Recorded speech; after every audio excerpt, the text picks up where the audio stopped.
বাইরে কোনো জায়গায় বেরোবার সময় যখন কোনো সিম্পল মেকআপ করতে হয় তখন আমি কী করে করি সেটাই আপনাদের সাথে শেয়ার করব। এখানে আমি একটা ফাউন্ডেশন আর একটা লিপস্টিক আর একটা হচ্ছে কাজল, যেটা আমার সবসময় ব্যাগের মধ্যেই থাকে, তো সেটা দিয়ে আমি একটা সিম্পল মেকআপ করি, তো সেটাই আপনাদের সাথে শেয়ার করছি। তো এখানে আমি একটা ক্রিম বেস ফাউন্ডেশন, যেটা নাকি একদম কোনো রকম বিউটি ব্লেন্ডার দিয়ে ব্লেন্ড করতে হয় না, শুধুমাত্র হাত দিয়ে এরকম করে ব্লেন্ড করে দিলেই একদম পারফেক্টলিভাবে স্কিনের মধ্যে একদম মিশে যায়। তো এরকম করে আমি করে নিচ্ছি। তারপরে আমি এর মধ্যে আর কিছু পাউডার কিচ্ছু দেবো না, তো পরে কাজল দিয়ে দেবো, একটুখানি অল্প করে দেবো। আর আমি স্ম্যাশ কী করে করি দেখাচ্ছি। একটুখানি আঙুল দিয়ে জাস্ট একটুখানি লেপ্টে দেবো, তাহলেই একদম স্ম্যাশ হয়ে যাচ্ছে। দেখেছো কত সুন্দরভাবে হয়ে গেছে।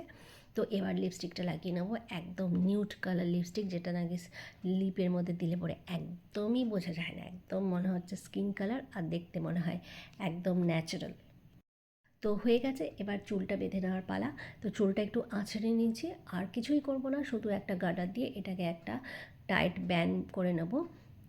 সামনের দিকটা একটুখানি ব্রাশ করে নিয়েছে, তারপরে এটাকে গার্ডার দিয়ে আটকে দেবো, ব্যাস। আর কোনো মেকআপ করব না, আমি একদম রেডি হয়ে গেছি। এবার ড্রেস পরে নেব। তো মেকআপ ডান। আর একটা জিনিস যেটা করি, আমি একটু সামনে দিয়ে চুলটা একটু টেনে দিই, আর চুলগুলোকে একটুখানি সামনে দিয়ে এরকম করে আঙুল দিয়ে এরকমভাবে টেনে টেনে বার করে দিই, যাতে করে মনে হয় একটু লক্স লক্স বেরিয়ে আছে। তো দেখুন, ঠিক এরকমভাবে আমি রেডি হয়ে গেছি।